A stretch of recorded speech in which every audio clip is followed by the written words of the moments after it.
Yesterday, I actually saw somebody in Washington, D.C. earn their money. Yesterday, I saw a guy who we have to keep honest. Somebody who is actually going in there and fighting the good fight. And I'll tell you that there's a handful of them that are pit bulls now, and they are small government, independence and liberty-minded, and they know the Constitution, and they also know what's going on. They know what the score is. You know, it's not like these old-timers that have been in Washington for a long time and think they're playing the same game. I talked to a congressman just the other day, and he said to me, Glenn, it's a different world here. He said, he's a freshman. He said, it's Chris Stewart. He said, I've never seen anything like it. He said, you get here, and they actually think that things are generally okay. They actually think that, it's not as bad as you think it is. We got to strengthen these guys, and in particular, one guy who yesterday made a huge, huge difference in the Chuck Hagel confirmation and just took him apart.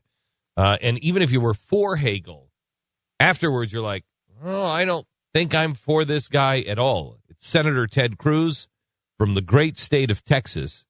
Hello, Ted. How are you, Senator? Glenn, my friend, it's great to be with you. You are on fire.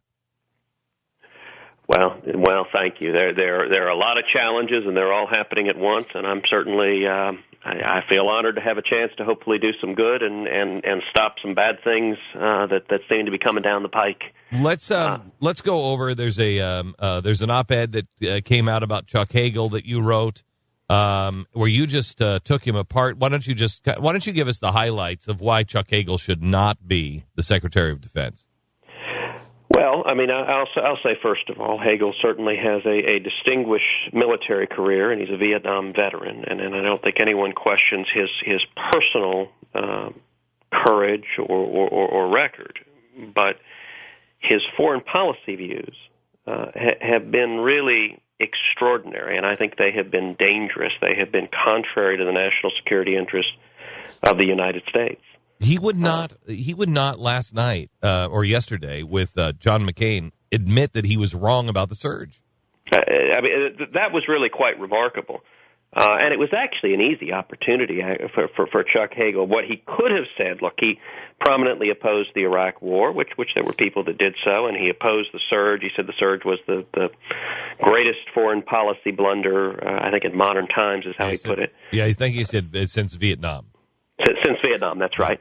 And McCain tried to get him to admit that the surge proved successful, which it did. It would have been very easy for Hagel, as a reasonable person, even with the anti-war views that Hagel had expressed on Iraq, to say, listen, I was against the surge, but it worked, and I'm grateful that it ended that military conflict and produced success. I mean, that would have been a very reasonable thing to say. He refused to say it. He wouldn't say anything good about prevailing, and it was certainly a remarkable exchange between him and John.